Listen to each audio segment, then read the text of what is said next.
De retour à Entre nous, exclusivement sur les ondes de TV Rogers. Donc, vous savez qu'on parle beaucoup de l'accueil de réfugiés syriens au Canada. Donc, il y a une vague des migrants qui va arriver ici, qui sont arrivés, au fait, ici. Oui. Et on a avec nous M. Guy Dubois, qui est surintendant de l'éducation du CECCE, parce que, justement, ils ont commencé à procéder à l'accueil de ces jeunes dans leurs écoles et de leurs familles. Et, justement, vous avez plusieurs initiatives et plusieurs projets. C'est un gros projet de créer pour, justement, accueillir ces familles-là dans vos écoles et s'intégrer à notre société. Donc, depuis, vous avez accueilli combien d'élèves, au fait, là? Nous sommes à 16 élèves présentement. OK. Puis, on a plusieurs élèves qui sont en attente, là, en train on veut bien les accueillir, donc on s'assure de bien évaluer leurs besoins avant de les inscrire. On veut s'assurer là, que ça soit vraiment gagnant pour eux. Parce que c'est quand même particulier, parce que vous êtes un conseil catholique, donc il y a quand même une différence comparée à l'autre, aux autres conseils scolaires. Pour le primaire, pour l'élémentaire, chez nous, les enfants doivent être catholiques pour être admis. Au secondaire, c'est quand même ouvert à tous. OK. Mais,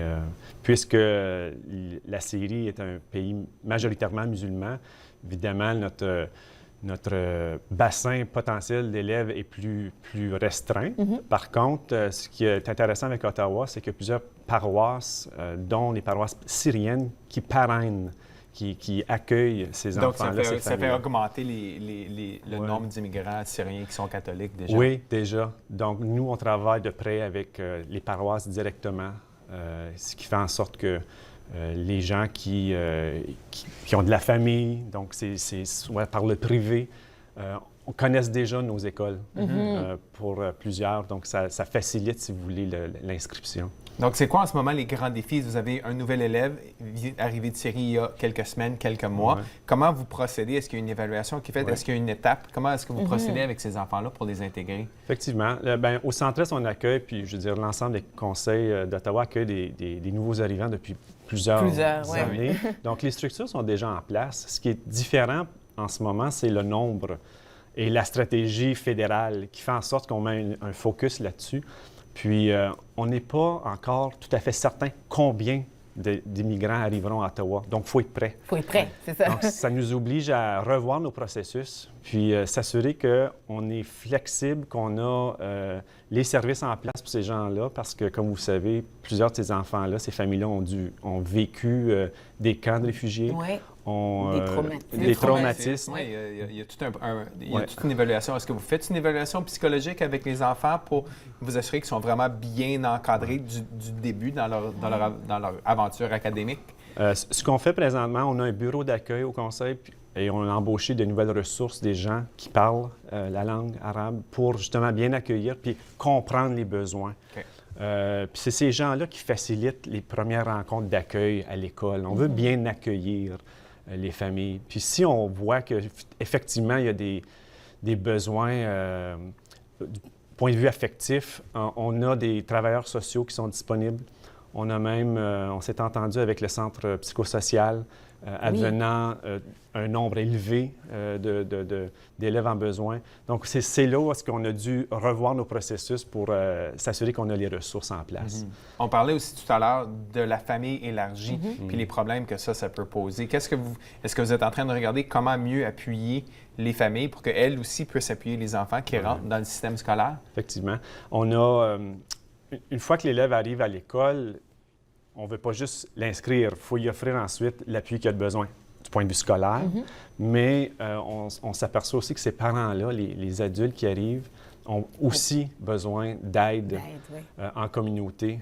Aussi simple qu'aujourd'hui, une de nos agentes en relations communautaires est allée chercher des sous de IKEA pour chaque famille. On est allé sécuriser des sous pour des meubles et tout accessoires, ça, pour que ces parents-là, ces adultes-là, aient ce qu'ils ont besoin pour arriver au Canada, puis offrir un foyer accueillant pour leurs enfants. On offre également de plus en plus les cours de langue aux adultes. C'est quelque chose qu'on faisait déjà, mais maintenant, on a dû revoir nos processus parce que... C'est un processus de révision. C'est bien beau accueillir l'enfant, mais qu'est-ce qu'on fait avec l'enfant lorsque le parent veut venir prendre son cours de langue? On est en train de travailler avec nos partenaires communautaires comme le Centre catholique pour immigrants. Eux autres, ce qu'on s'est entendu, c'est qu'ils vont prendre soin, ils vont animer des groupes de jeux, tandis que les parents vont prendre les cours de langue à l'éducation permanente. Donc, c'est vraiment là où est-ce qu'on a dû revoir nos façons de faire. On a mis également un comité sur pied à l'interne pour s'assurer qu'il n'y a rien qui tombe d'un crack. Que autant les ressources humaines que les finances, que les travailleurs sociaux, les services communautaires, on se rencontre à chaque semaine, on revoit les élèves, les besoins, puis on s'assure que ces enfants-là, non seulement on les accueille, mais on s'en occupe une fois qu'ils sont chez nous. Oui. Ça, c'est ce qui est important. Oui. Oui, vas-y. Non. J'allais dire, c'est comme, j'imagine aussi, vous préparez quand même des stratégies à plus long terme, parce que là, ils sont là, mais ils sont là pour rester aussi, là. Oui. Puisqu'on accueille des élèves nouveaux arrivants depuis longtemps, on a les programmes en place déjà. C'est ça. Les programmes cadres, le contenu curriculaire et tout ça. Puis on a des évaluations qui nous aident à bien cibler d'où ils partent, où on va les amener. Ça, on l'a déjà. Puis ce qui est différent, par contre, avec les enfants de la série, c'est que parfois, ils parlent ni le français ni l'anglais. Donc, la langue de communication est importante. On a fait un recensement à l'interne pour savoir combien d'employés on avait qui parlaient l'arabe. Parce que nous, comme Conseil catholique, ce qui est bien important, c'est l'accueil. L'accueil. La charité, aider l'autre.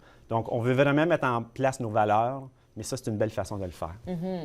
Donc là, qu'est-ce qui reste pour la suite, justement, pour le CSCE aussi, pour, disons, si on veut contribuer, si on veut aider, qu'est-ce qu'on peut faire? Eh bien, comme nous, on travaille beaucoup avec les paroisses.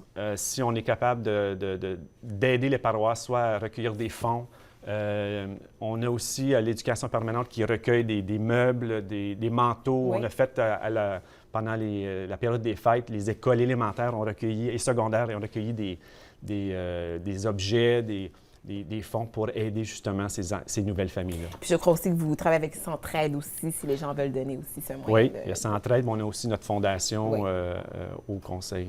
Voilà, merci beaucoup, M. Dubois, pour ça et continuez votre excellent travail. Merci, bonne chance aussi, avec ces gros défis qui sont importants. C'est intéressant, c'est pour ça qu'on est là. Exactement, merci. Beaucoup. Donc, nous, on fait une pause capsule avec... on fait une pause capsule. Michel Proulx, voilà.